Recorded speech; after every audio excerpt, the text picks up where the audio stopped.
lagi di Talk is Fun. Tentunya masih bersama saya Tiffany Raitama. Apa kabar Anda semua? Pastinya ya harus tetap menyala semangat seperti dengan menyala pendidikan di Indonesia. Karena di bulan Mei ada salah satu momen penting yaitu peringatan Hari Pendidikan. Nah, kita berbicara mengenai pendidikan. Pendidikan adalah fondasi pembangunan bangsa dan sangat menjadi fundamental untuk mencerdaskan generasi yang akan datang. Banyak sekali harapan-harapan mengenai dunia pendidikan di Indonesia. Nah, tamu-tamu saya yang akan datang di Talk is Fun kali ini adalah mereka yang punya kontribusi yang nyata, konkret terhadap keberlangsungan pendidikan di Indonesia dengan caranya masing-masing. Yang pertama ada satu gerakan atau komunitas namanya adalah Sadar Belajar. Kalau mungkin beberapa waktu yang lalu Anda pernah melihat di sosial media, ada beberapa anak yang punya keterbatasan difabel netra, kemudian mereka menonton pertandingan sepak bola ditemani oleh pendamping, penerjemah yang cukup bisa dibilang untuk memajukan inklusivitas pendidikan di Indonesia. Nah, seperti apa kita intip dulu profil Sadar Belajar berikut ini. Dapat jersey seneng nggak? Seneng ya? Di tengah keriuhan pertandingan sepak bola, wujud kehadiran sosok teman bisik ini menjadi penuh makna bagi teman-teman difabel netra. Berarti kalau pemain sayap tuh dilatih lincah? Iya. Narasi dan suara menjadi cara bagi teman difabel netra untuk melihat dan menikmati jalannya laga. Teman bisik menjadi jembatan supporter sebagai pendamping sekaligus penerjemah. Sebuah konsep sederhana, semua orang dapat menikmati pertandingan dengan setara. Teman bisik merupakan bagian dari sebuah gerakan bernama Sadar Belajar yang menjadi ruang tumbuh inklusivitas pendidikan. Gerakan ini percaya bahwa setiap anak berhak mendapatkan kesempatan dan akses pendidikan yang ramah dan menyenangkan. Tak hanya menikmati laga sepak bola, teman bisik juga hadir di berbagai momen lain, seperti menonton hingga bermain alat musik. Teman bisik menjadi jembatan agar teman netra dapat merasakan kehidupan secara utuh. Ya, fokus pada inklusivitas pendidikan itu adalah core dari komunitas Sadar Belajar. Sudah hadir anak atau sosok yang videonya sempat viral beberapa waktu lalu. Anda melihat ketika menonton pertandingan timnas di GBK, ada Aditya Nurwahid. Halo Adit. Hai. Hai. Dan juga ada Mbak Tiffany Yumna Paraswati, Ketua Sadar Belajar Indonesia. Mbak Tiffany, apa kabar? Sama nih kayaknya. Jadi ini awkward nanya ke diri sendiri. Oke. Adit, kamu tahu nggak kalau kamu tuh viral? Tahu dari mana? Aku sering nonton di Instagram, TikTok gitu. Oh, gara-gara kamu kemarin nonton timnas ya? Iya. Oke, jadi kamu sebenarnya suka sepak bola? Iya, emang aku suka. Oke. Itu pertama kali kamu nonton bola kah? Bukan, sebenarnya aku pertama kali nonton bola secara langsung di stadion tuh waktu PSS Sleman lawan Pekanbaru waktu friendly match. Oh, kalau timnas di GBK itu yang pertama, Iya, pengalaman itu yang pertama. Oke. Apa yang dirasakan saat kemarin bisa nonton timnas di GBK? Wah, rasanya seneng banget. Itu peluang yang jarang terjadi. Nah, makanya aku seneng banget sampai hari-harinya itu tak tunggu sampai aku nanya-nanya. Kapan ini berangkatnya gitu. Oh, jadi sebenarnya dari beberapa hari sebelumnya tuh udah diinfo. Udah. Bahwa akan ke Jakarta nonton. Iya, buat persiapan. Oh, nggak tidur tuh kayaknya ya. Iya. Deg-degan ya. Iya, deg-degan paling sejam kebangun tidur, sejam kebangun gitu. Oke. Aku mau ke Mbak Fani. Mbak Fani, ini Sadar Belajar Indonesia. Jadi ketika Adit kemarin bersama Ganang ya? Iya, Adit dan Ganang. Ketika nonton timnas di GBK, didampingi oleh teman-teman atau kakak-kakak pendamping yang mungkin lebih disebut atau dikenal dengan teman bisik. Betul. Nah, teman bisik itu adalah salah satu bagian dari Sadar Belajar. Iya, Ya, betul. sebagai pendamping untuk adik-adik atau anak-anak difabel netra. Betul. Oke, kita ke Sadar Belajar dulu deh. Oke. Dari awal Sadar Belajar berdiri, kenapa inklusivitas pendidikan? Oke, awalnya kan itu sebenarnya proyek KKN ya Kak ya? Proyek KKN alternatif, iya. Oh, pada iya? zaman COVID gitu waktu itu, 2020. Oh, itu dari proyek KKN. Iya, KKN alternatif dulu kan kayaknya masing-masing gitu. Terus di salah satu desa gitulah ya. Itu tuh kita ngasih apa ya, pemberian akses belajar daring gitu untuk anak-anak di sekitar desa tersebut, di salah satu di Jogja gitulah. Terus akhirnya banyak dari teman-teman mahasiswa nih yang minat gitu ya akan isu pendidikan, inklusivitas, karena juga Adit dan Ganang ini salah satu siswa kami dari zaman 2020 juga. Oh, gitu. jadi Adit udah sama kakak-kakaknya udah 5 tahun dong ya? Iya, Ganang juga sih.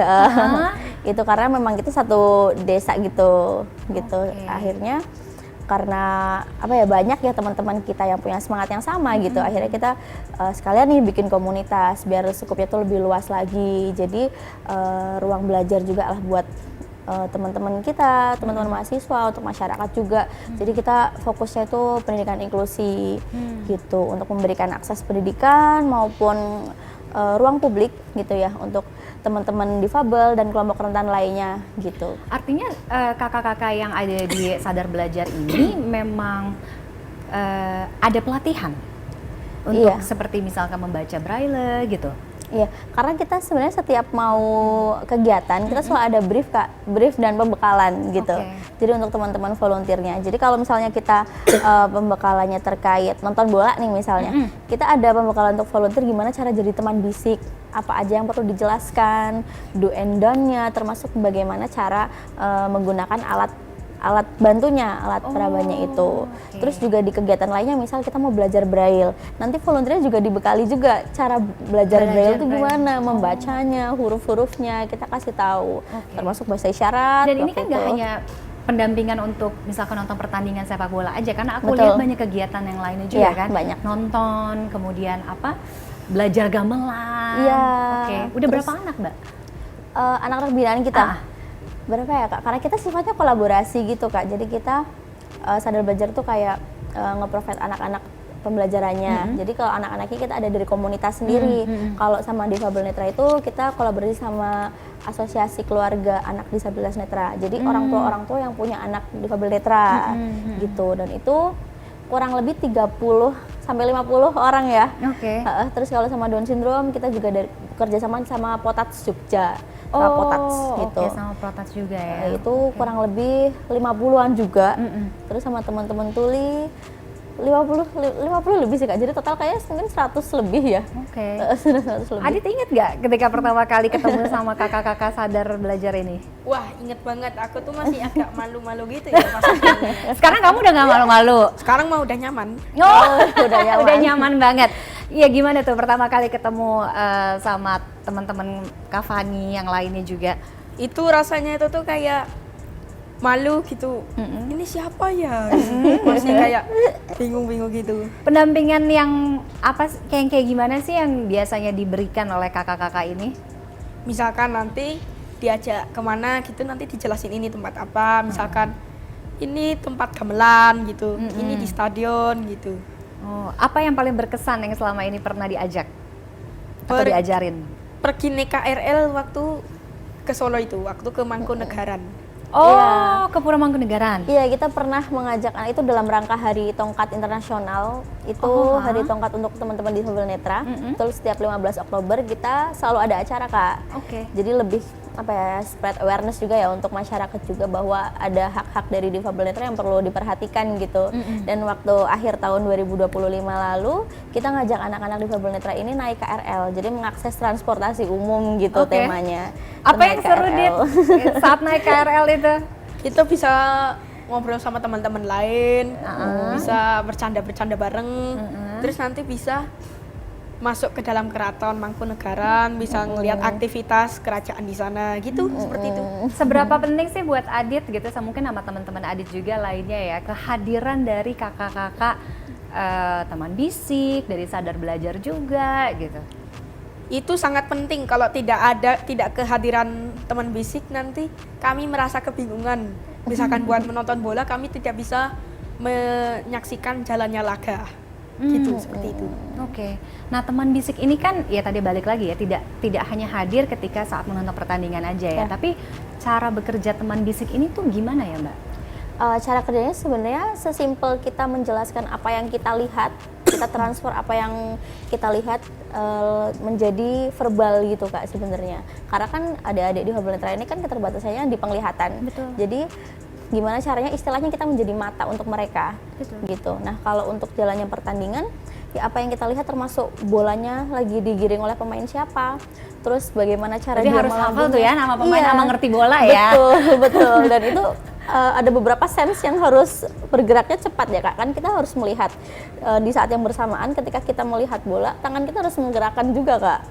Tangan kita harus menggerakkan posisi bolanya seperti apa. Jadi kan harus cepat ya kayak oh ini lagi di sini, ini lagi di sini gitu loh. Jadi mata kita, terus audio kita, komunikasi kita harus menjelaskan dengan real time gitu ya. Terus juga gerakan tangannya itu juga harus match gitu secara bersamaan. Oke. Gitu. Oke. Ketika kemarin Adit tonton timnas di GBK, apa momen yang paling gitu Adit? Yang ger. Yang paling membekas itu tuh saat suara penonton yang menyerupai ombak itu loh, ombak penonton. Yang gini Kak. Apa itu tuh, kayak yang kayak jadi bikin ombak. wave gitu ya? Iya, betul. Itu suara penontonnya mirip kayak ombak asli itu. Oh iya. Dan saat aku membuat prediksi skor akhir timnas Indonesia itu 4-0 kan atas Saint Kitts and Nevis, dan ternyata bener. Iya. Kamu iya? Jadi sebelum masuk ke GBK kita bikin video gitu lah. Berapa Dit? Ini Dit, tebak skor 4-0 gitu. Jago loh. Bener 4-0. Waduh, kamu visioner gitu ya, bisa ngelihat ya Adit ya. Oke, ada nggak tempat yang masih pengen Adit datengin gitu? Misalkan jalan-jalan ke luar pulau gitu, nah itu yang aku pengenin. Pernah dibawa ke kayak laut gitu, pantai? Belum sih, sama Sadar Belajar belum. Sama-sama belajar belum ya? Oke, mungkin Mau itu bisa. Mau ya? Karena banyak tuh di Jogja Iya. di garis pantainya. Iya. Iya kan? Oke. Menurut Mbak Tiffany, seberapa inklusif sih pendidikan Indonesia saat ini? Bicara soal inklusif ya Kak, kalau secara kebijakan mungkin sejauh ini mungkin sudah mulai banyak yang aware ya, mungkin banyak kebijakan-kebijakan yang lebih menggaungkan inklusivitas juga, terus juga sekolah inklusif juga sudah semakin banyak nih sejauh ini. Cuma di sini kan inklusi kan nggak cuma mengurus sekolah aja ya Kak, ya, tapi gimana cara kita memastikan bahwa teman-teman difabel dan teman-teman kelompok rentan itu sudah aman gitu di sekolah inklusi tersebut, dan juga di lingkungan sehari-hari juga.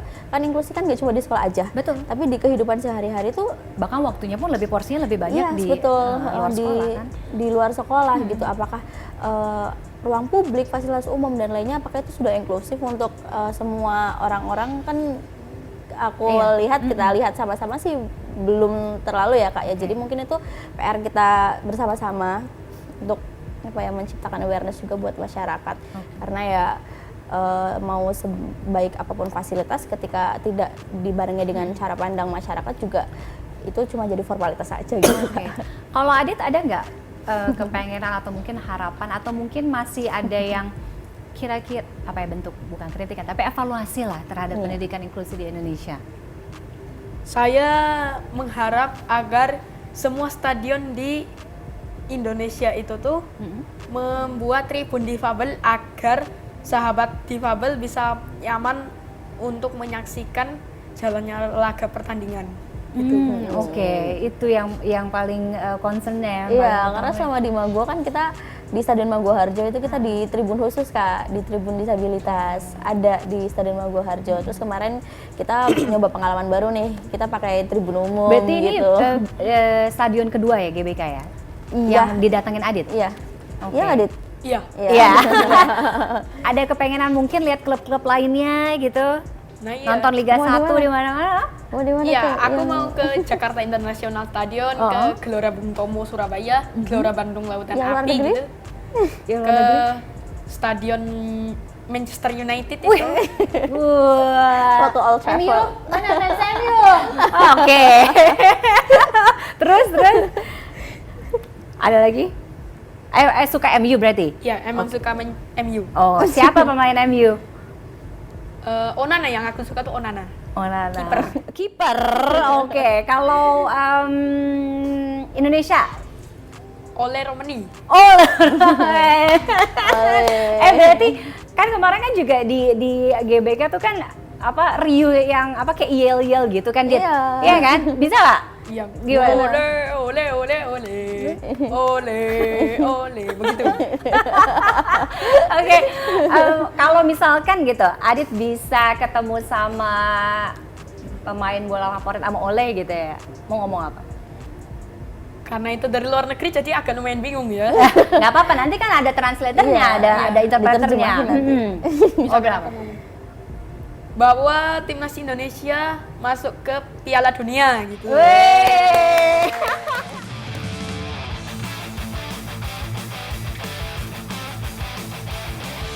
Saya tuh menjadi pemain musik dan penyanyi agar bisa membuat lagu untuk timnas Indonesia dan PSS Sleman gitu. Oh iya. Buat lagu kebanggaan gitu. Oh jadi sebenarnya Adit itu sukanya seni. Apa? Iya, bakatnya dia di nyanyi ya, tarik suara. nyanyi.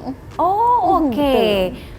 Juara juga katanya. Juara juga, ceritain Dit. Coba. Saya pernah satu kali itu juara Harapan 2 di tingkat nasional FLS 3N Disabilitas 2025 waktu tahun lalu itu. Baru dong, tahun Iya. lalu dong. Setiap tahun dia ikut kayak si Setiap Adit. tahun ikut. Oh. Khusus tahun 2026 karena aku udah kelas 6 jadi istirahat dulu ikut.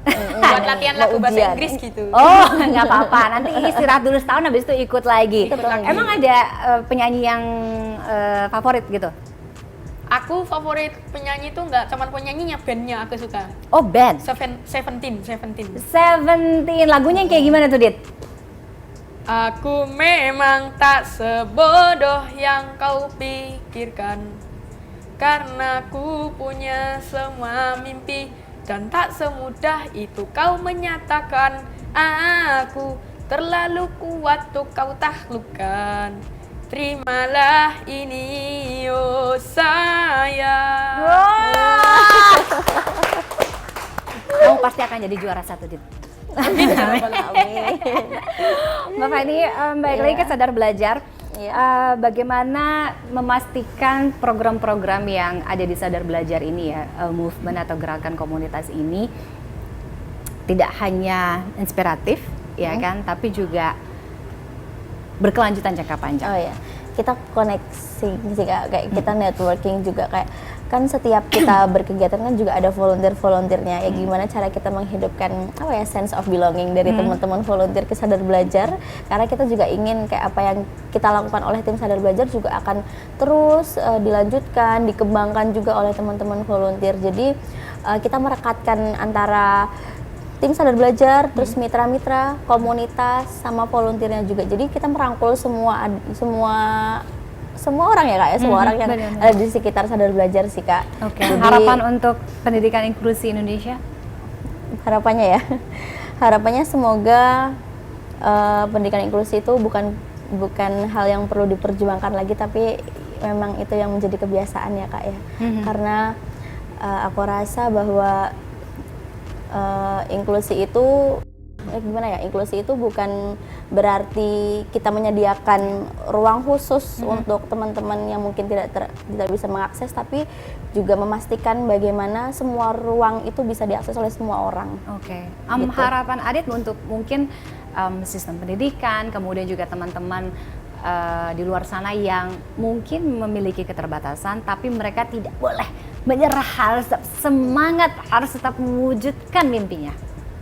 Saya ingin menyampaikan kepada teman-teman difabel semua, walaupun kita memiliki kekurangan, tetapi sesungguhnya menyerah bukan jalan yang terbaik.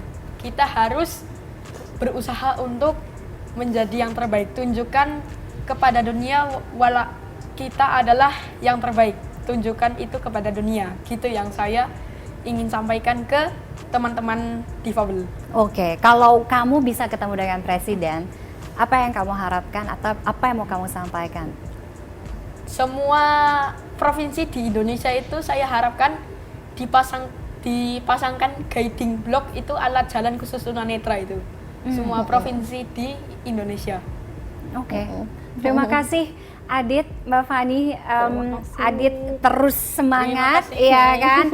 Nanti kita tunggu pokoknya karya musik dari Adit, ya kan? Juara 1 ya, Adit? Amin. Amin. Jadi akan bisa tur stadion. Ya kemarin GBK udah, JIS, habis itu nanti mana lagi Gelora Bung Tomo, sampai ke Stadion MU di sana ya, bisa nonton MU. Amin ya. Mbak Fani makasih banyak, Terima kasih sukses untuk banyak. Sadar Belajar Terima Indonesia. kasih, amin. Ya pendidikan yang setara itu Iya. ya, itu hak untuk semua anak Betul, Indonesia hak. tidak terkecuali ya. Iya. Terima kasih sekali lagi sudah hadir dan Terima usai jeda kasih. kami masih akan kembali tentunya masih berbicara mengenai pendidikan di Indonesia di Hari Pendidikan ini, bagaimana menghadirkan pendidikan bagi anak-anak yang berada di pelosok dan juga pedalaman. Tetaplah bersama Talk is Fun. Yeay, yeay, yeay. Akhirnya kita bikin sebuah komunitas ya, namanya 1000_guru, yang artinya adalah semua orang bisa menjadi guru. Jadi dimanapun kita berada, kita mengajarkan sesuatu dengan orang terdekat kita, itu kita sudah menjadi guru gitu ya.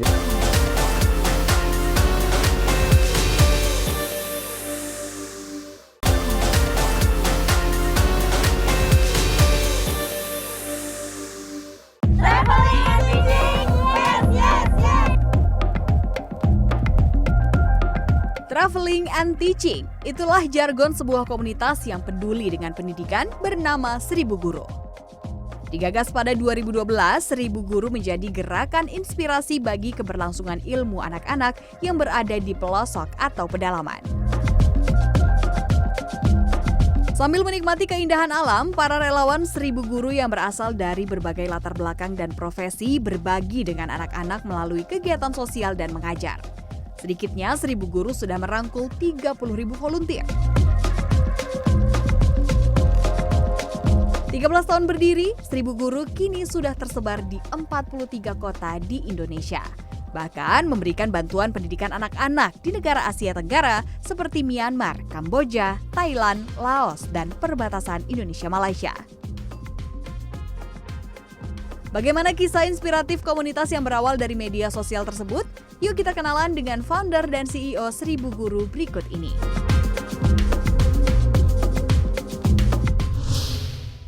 Ya kalau tadi kita sudah intip sedikit latar belakang, jadi 1000 Guru ini berangkat dari rasa kepedulian terhadap nasib pendidikan anak-anak di Indonesia. Sharing is caring, bagaimana kita bisa saling peduli, mencerdaskan kehidupan generasi yang akan datang.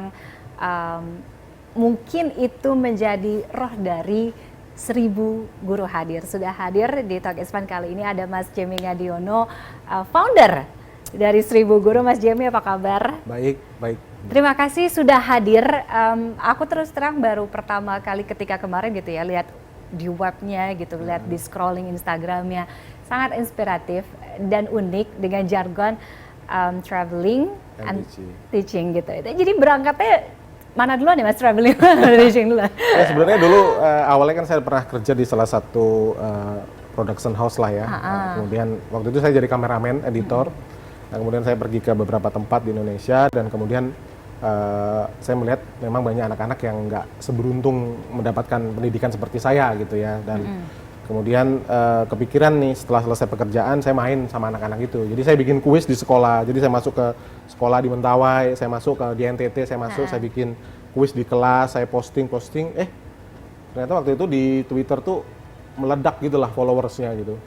Ini berangkat juga di medsos ya waktu itu? Ya, ini dari benar-benar ini dari kegiatan sosial yang berangkat dari sosial media ya, penggunaan sosial media yang positif ya gitu.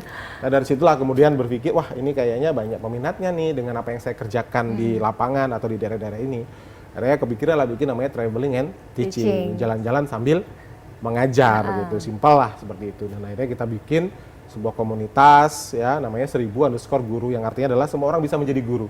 Jadi dimanapun kita berada, kita mengajarkan sesuatu dengan orang terdekat kita, itu kita sudah menjadi guru gitu ya. Jadi guru di sini bukan guru formal yang ada di sekolah bukan. Tapi kita tuh traveling sambil kita mengajarkan sesuatu, kita jadi guru tuh di tempat wisata itu. Tapi berangkat ketika orang biasanya bikin movement atau komunitas, biasanya tuh berangkat dari pengalaman pribadi atau rasa kegelisahan mereka terhadap isu tersebut atau bidang tersebut. Ini juga relate dengan. Ya kalau dari kehidupan pribadi saya pernah di panti asuhan. Jadi waktu itu saya masih lulus SMP, saya nggak bisa lanjut ke SMA. Pada waktu itu saya ditaruh di panti asuhan. Nah di panti asuhan mungkin sekitar 8 tahun, 9 tahun, akhirnya saya keluar dari panti asuhan, saya bekerja. Banyak yang saya kerjakan lah, jadi pernah di pabrik dan sebagainya gitu ya. Dan dari situ begitu saya ke pedalaman dengan pekerjaan saya yang baru gitu, saya melihat kok ini sama seperti saya dulu nih. Gitu ya, anak-anak yang nggak beruntung lah ibaratnya seperti itu. Nah akhirnya kepikiran lah bikin 1000 guru untuk bisa menyadarkan orang-orang bahwa ini loh pendidikan di Indonesia itu seperti ini. Yuk kita peduli. Apa sih yang bisa kita berikan ke anak-anak ini? Ya waktu kita, kalau mungkin kita nggak punya harta ya kita punya waktu. Nah waktu itu apa ya? Kita bisa mengunjungi mereka, kita bisa mengajar, berbagi inspirasi ke anak-anak ini, seperti itu. Ini udah tahun ke 14 ya, oke 14 sudah tahun. 14, ini udah keliling Indonesia saya yakin Ya. gitu ya. Dari kampung ke kampung, pelosok ke pelosok gitu.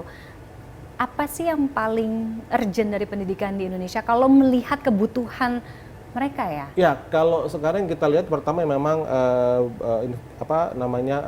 infrastrukturnya itu memang itu harus diperbaiki. Ada beberapa sekolah-sekolah yang memang rusak. Yang kedua adalah ketersediaan guru. Mungkin ada beberapa tempat guru-guru itu kurang ya, gitu ya. Dan yang paling terakhir adalah kualitas guru.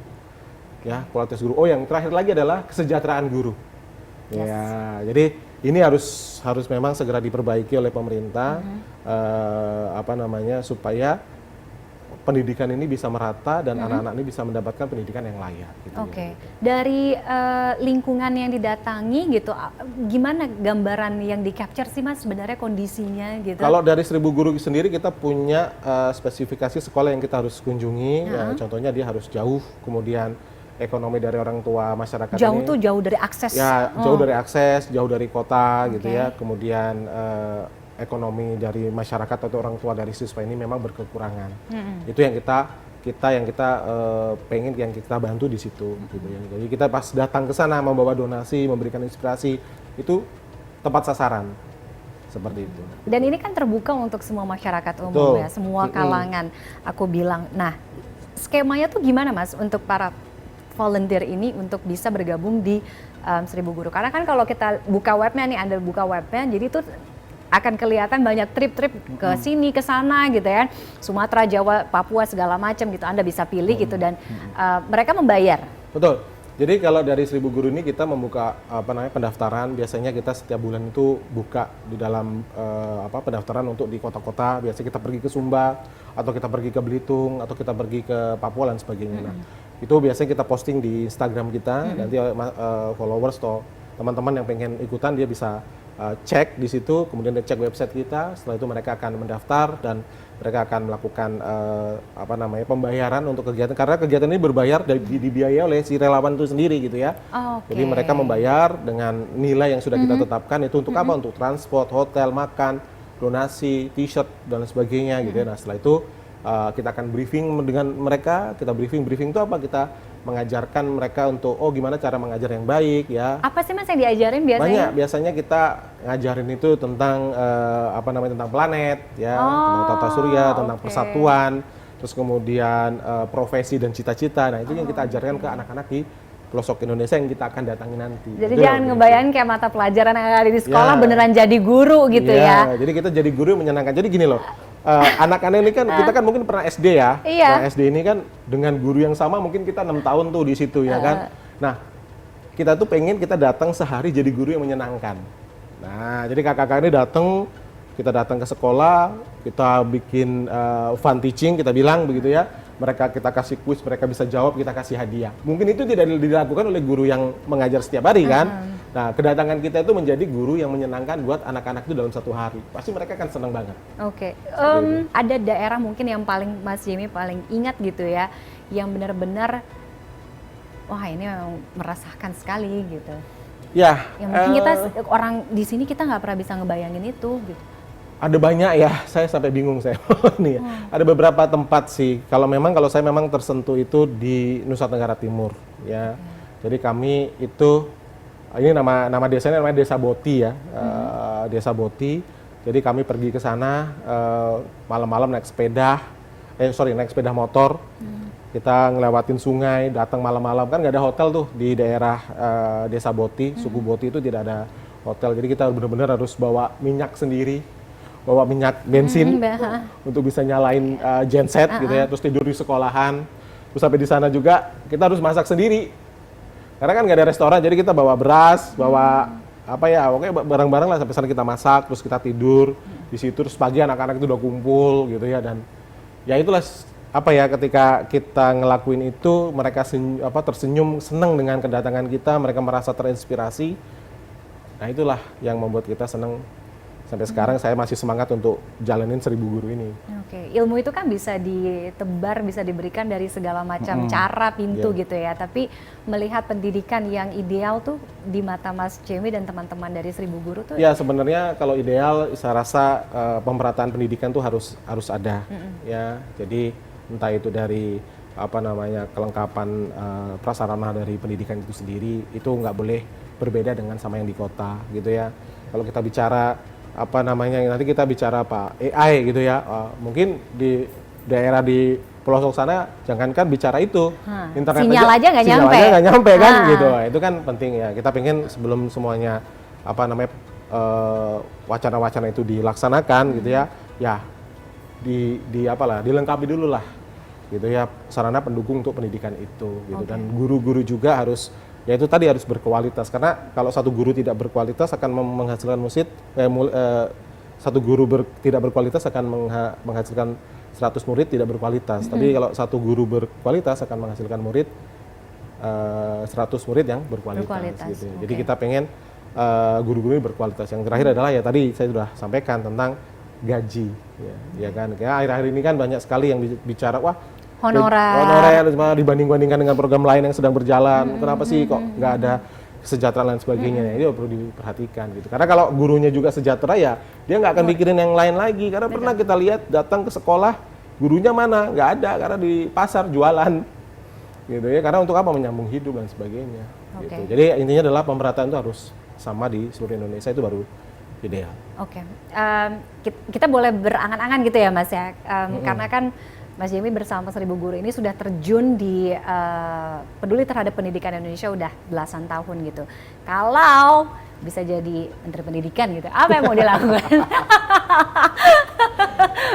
Mungkin kalau saya jadi menteri, ya itu saya perbanyak universitas keguruan di seluruh Indonesia. Jadi mungkin di setiap kota itu ada universitas keguruan lah gitu. Nah, terus yang kedua adalah gaji guru tuh naik, minimal satu guru tuh kalau dia ngajar gajinya 25 juta lah, gitu kan, satu bulan tuh. Jadi orang yang pengen jadi guru tuh banyak. Nah, ketika jadi guru banyak kan kita seleksi tuh, jadi kita cari guru yang pintar-pintar semua, betul, tuh, ya kan? Betul. Terbaik dari yang terbaik, gitu kan, karena gajinya tinggi gitu ya. Nah, nanti ketika mereka sudah masuk di keguruan di lokal tuh di provinsi contohnya, nanti mereka jadi guru ya mereka mengabdi untuk provinsinya. Jadi dia nggak harus pergi ke sana, pergi ke sini gitu. Jadi tetap di situ. Gitu. Itu yang saya pengen ya kalau saya jadi menteri. Oke, Mas Jamie, apa sih yang mau di-achieve dari 1000 guru? Ya kalau kita sebenarnya kita pengen bahwa apa yang kita kerjakan ini kan nggak besar ya. Kami hanya melakukan hal yang kecil untuk pendidikan di negeri. Tapi impactful, Mas. Ya, amin lah ya kalau seperti itu. Jadi kita pengen bahwa apa yang kita sampaikan ke anak-anak itu menjadi inspirasi. Karena setiap kita ini kan pasti punya seseorang yang kita menjadi panutan lah ya. Kita menjadi seperti ini karena terinspirasi oleh orang ini. Nah, ketika kita ini anak-anak muda yang dari kota, dari Jakarta, kita pergi ke pedalaman, memberi inspirasi, anak-anak ini terinspirasi. Akhirnya mereka apa? Mereka jadi semangat belajar. Mereka nggak butuh sekolah. Oh, saya pengen jadi kakak. Pernah nggak Mas ketemu anak yang mungkin dari 10-12 tahun yang lalu, sekarang pasti kan udah. Ini salah satu kisah yang saya sering bagikan di mana-mana. Jadi waktu itu kami datang ke satu sekolah di ujung Kulon. Anak-anak ini baru kelas 6, anak ini laki-laki anaknya. Nah, ketika itu dia nangis tuh, dipeluk sama kakaknya kan, kakak relawannya itu dipeluk. Ya intinya dia bingung. Setelah ini saya nggak tahu mau kemana, mau sekolah apa enggak. Ini nangis lah gitu. Terus tiba-tiba berapa tahun, mungkin sekitar 10 tahun kemudian ada DM masuk, ting, di akun Instagram kakaknya 1000 itu, guru. 1000 gurunya. Iya, ada DM masuk dari si anak ini. Jadi anak ini gini, Kak, masih inget nggak? Jadi waktu itu ceritanya, foto itu saya posting gitu. Terus ini, Kak itu dulu aku loh, sekarang aku sudah kuliah keperawatan. Dia udah kuliah perawatan dan karena inspirasi kakak saya bisa sampai seperti ini. Jadi saya semangat belajar dan saya menyelesaikan kuliah saya. Wah itu apa ya, oh ini loh hasilnya, dan kita nggak tahu lagi tuh, mungkin selama 14 tahun ini ada hasil-hasil yang lain yang kita pernah tabur itu Kalau dari udah dulu, ratusan ribuan mungkin ada anak ribuan, datang, udah ribuan, karena kita setiap bulan itu berapa kota di Indonesia kan, mungkin ada ratusan ribu sudah yang kita inspirasi anak-anak ini, dan saya yakin ya 10%-nya aja lah terinspirasi, mungkin dia bisa nggak butuh sekolah lah, dia bisa lanjut sekolah dan dia bisa menjadi generasi untuk Indonesia yang baik untuk kedepannya. Kita harus percaya satu gerakan bisa membuka dan memberikan dampak perubahan gitu ya. Betul. Untuk anak-anak tersebut ya. Mungkin namanya sekarang udah gak 1.000 guru Mas, karena volunteernya udah berapa? Udah berapa banyak. puluh ribu, aku lihat di webnya. Ya udah banyak ya, hampir berapa, 120 ribuan lebih lah. Ratusan ribu guru Mas, ganti. Terima kasih Mas Jami, dari 1.000 guru, mudah-mudahan gerakan ini semakin bisa memberikan dampak yang positif khususnya untuk anak-anak yang punya banyak keterbatasan, ada di pelosok, pedalaman, dan bisa menggerakkan lagi orang teman-teman lain untuk bisa menularkan ilmu-ilmu itu yang tadi ya. Sukses Mas Jami untuk 1.000 guru, nanti boleh kapan-kapan aku ikut kayaknya. Boleh. Dan Talk Expo masih akan kembali usai jeda, masih berbicara mengenai pendidikan di Indonesia. Tetaplah bersama kami. Awalnya tidak ada rasa interest ya ke dunia pendidikan ya. Walaupun memang saya mulai, tapi saya melihat bahwa kehadiran kita itu ternyata menjadi sebuah harapan buat mereka.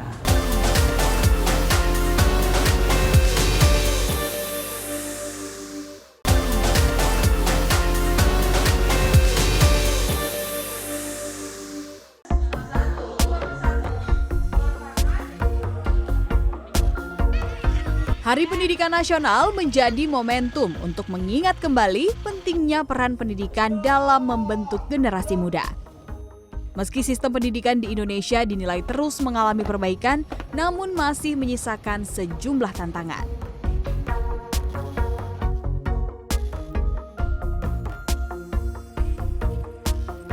Gimana ya, anak-anak sekarang kan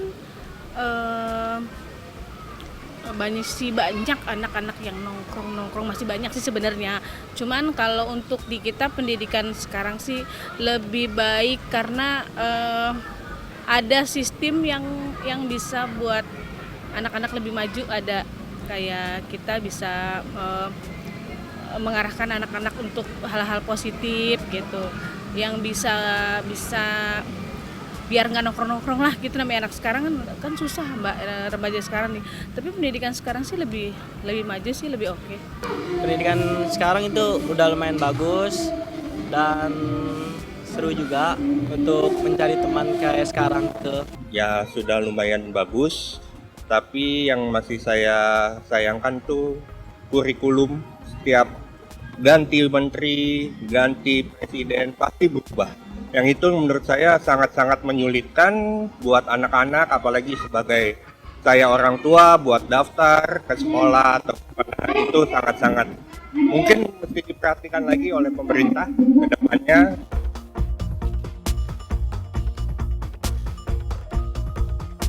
Fasilitasnya di sekolah ya udah mulai bagus sih, karena udah mulai banyak sekolah-sekolah yang dibangun ya Kak, jadi bagus.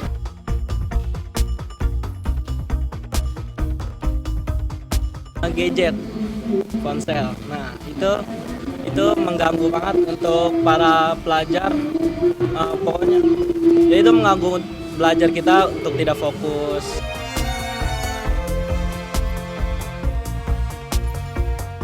Jadi buat pemerintah supaya agar tetap konsisten menjaga pendidik-pendidik Indonesia agar bisa lebih baik ke depannya lagi.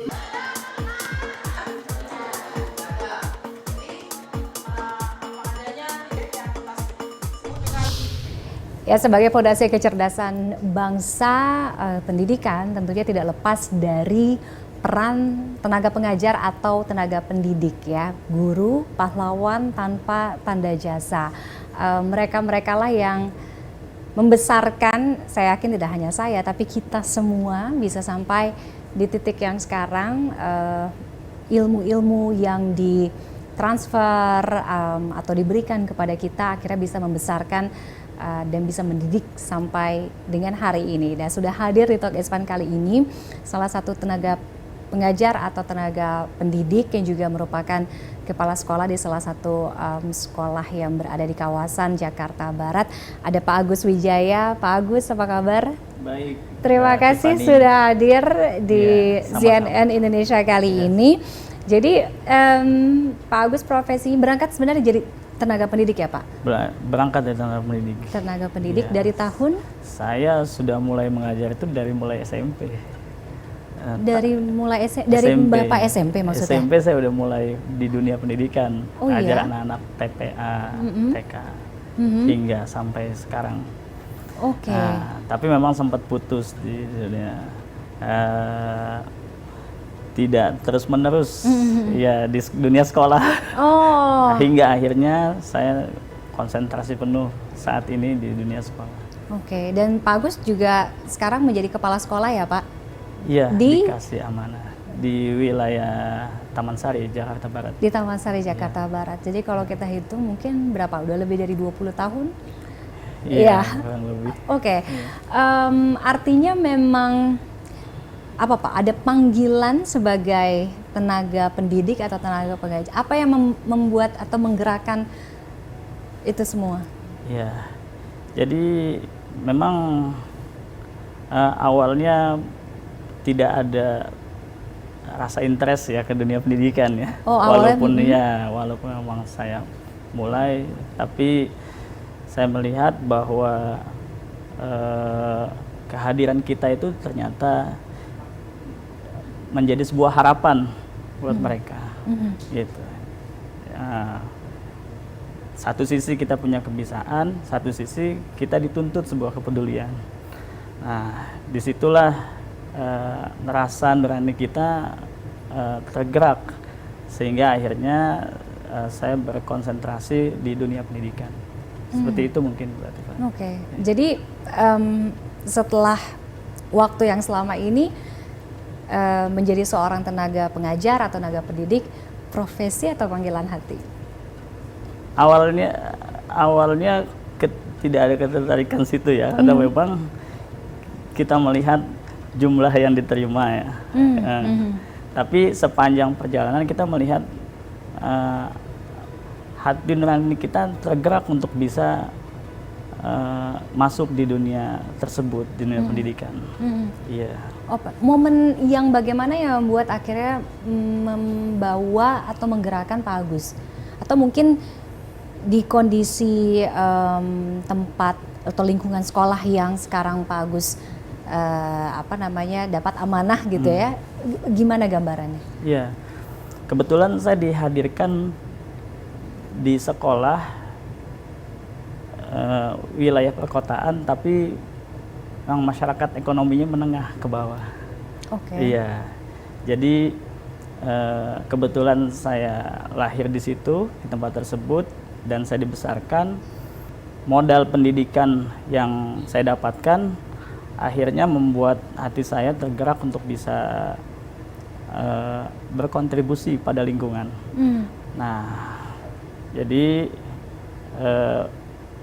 walaupun memang tempat tinggal saya jauh dibandingkan antara rumah dan juga tempat lokasi tempat saya mengajar, ya itu saya lakukan karena memang panggilan hati, saya pikir sih. Rumah di mana Pak? Rumah di Tangerang Selatan.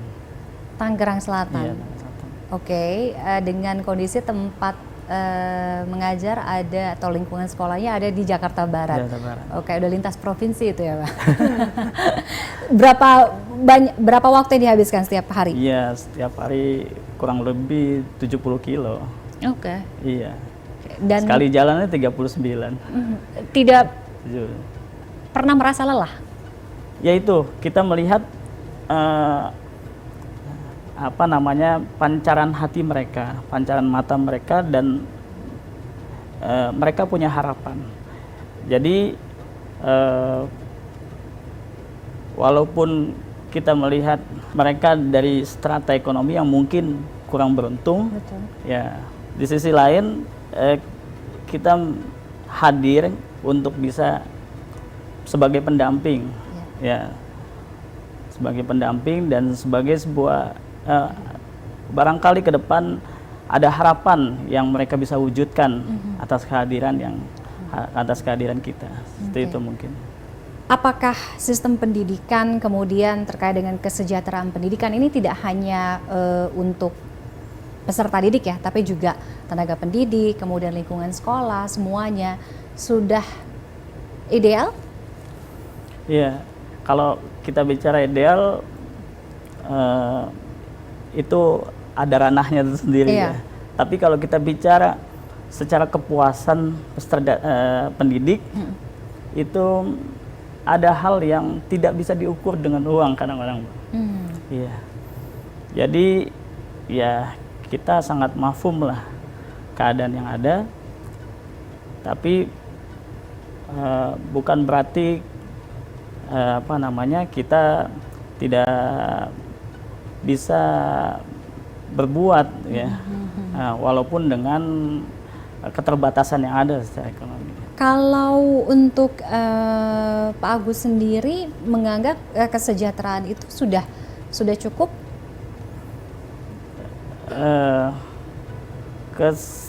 Belum merata sih saya bilang. Kalau untuk pendidik itu belum merata. Dan ya kita tidak pungkiri bahwa kita punya harapan dari sisi itu. Iya. Kita punya keinginan bahwa perhatian pemerintah terhadap pendidikan ini menjadi konsen, jadi hal yang konsen ya. Karena yang kita ajarkan adalah makhluk hidup ya, manusia yang dinamis, yang dimana dia bisa berkembang secara pesat ketika fokus pendidikan ini menjadi menjadi baik gitu kan, seperti itu. Di Hari Pendidikan ini apa harapan Pak Agus? Sampai kapan mau jadi tenaga pendidik? Karena memang kaitannya dengan hati nurani, saya sudah fokuskan ke dunia pendidikan. Iya. Dan sepanjang perjalanan yang saya lakukan semenjak lama saya di dunia pendidikan, panggilan hati nurani itu tidak tergantikan dan kemungkinan akan seterusnya, gitu. Iya, seperti itu mungkin, Mbak. Iya. Baik. Karena juga saya pikir bahwa generasi kita perlu teladan. Nah, kalau memang bukan kita yang menjadi teladan, ya siapa lagi mungkin? Seperti itu mungkin. Baik. Terima kasih Pak Agus sudah hadir di CNN Indonesia kali ini. Kita tentunya memberikan penghormatan tertinggi untuk guru-guru, tenaga pendidik yang sudah mencurahkan seluruh waktunya, hidupnya, sebuah panggilan hati, pahlawan tanpa tanda jasa, luar biasa untuk seluruh guru yang ada di Indonesia. Terima kasih sekali lagi Pak Agus sudah hadir dan berbagi. Dan usai jeda, Talk Islam masih akan kembali, pastikan Anda tetap bersama kami.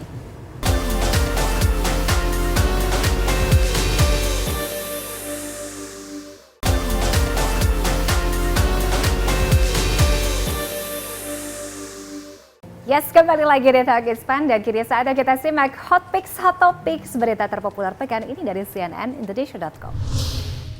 Karena temanya Hari Pendidikan, ini juga ada informasi yang relate tentunya untuk Anda para orang tua yang mungkin saat ini sedang dalam masa-masa proses mencari pendidikan usia dini ya. Gimana sih caranya mencari TK yang tepat untuk si buah hati?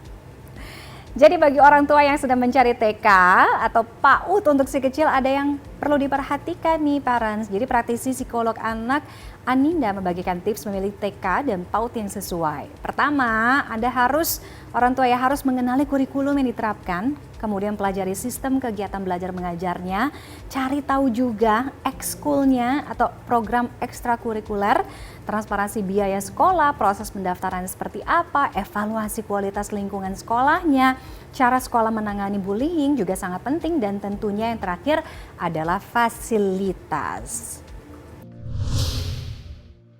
Nah, berikutnya penting juga untuk kita bisa mengenali ya, untuk tahu tips-tips apa saja ya supaya nggak halu karena berinteraksi terlalu berlebihan dengan chat AI.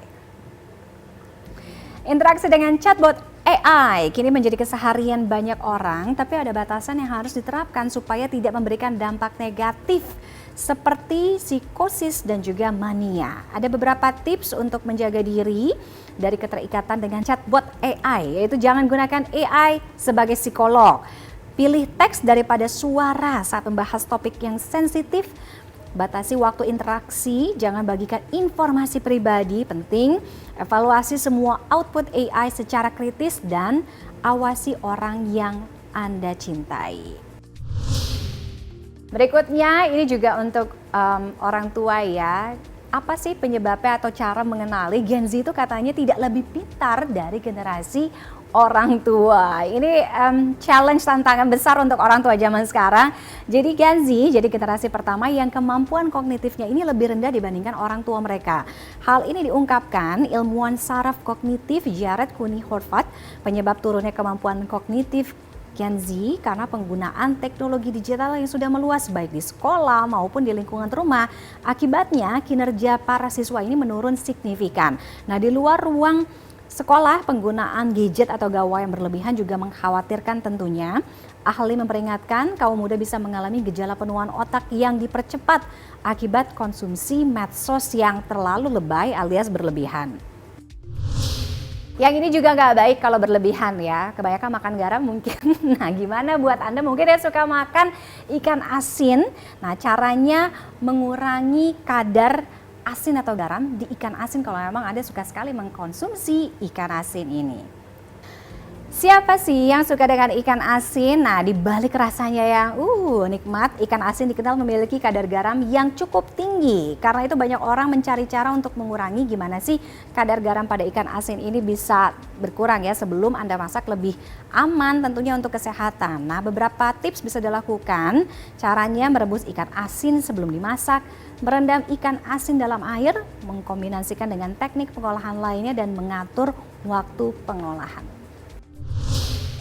Oke, itu tadi hot picks yang sekaligus akan menutup Talk is Fun di episode Hari Pendidikan Nasional hari ini. Mudah-mudahan ini bisa menjadi inspirasi Anda semua untuk bisa semakin mencerdaskan anak-anak generasi depan untuk kehidupan bangsa, negara, pribadi, dan juga tentunya lingkungan sekitar. Kita ketemu lagi di Tim Pekan Depan. Saya Tiffany Raitama pamit. Sampai jumpa. Oh, jadi kalau misalnya daftar itu ya di webnya aja gitu di webnya ya? aja, nanti daftar aja. Ketemu anak-anak yang feel-nya dapat sudah. Kamu suka MU? Suka dong. Oke. Glory, glory, Man United, and the Reds are marching on, on, on. Mohon maaf nih, nggak bisa di-skor lagi. Halo.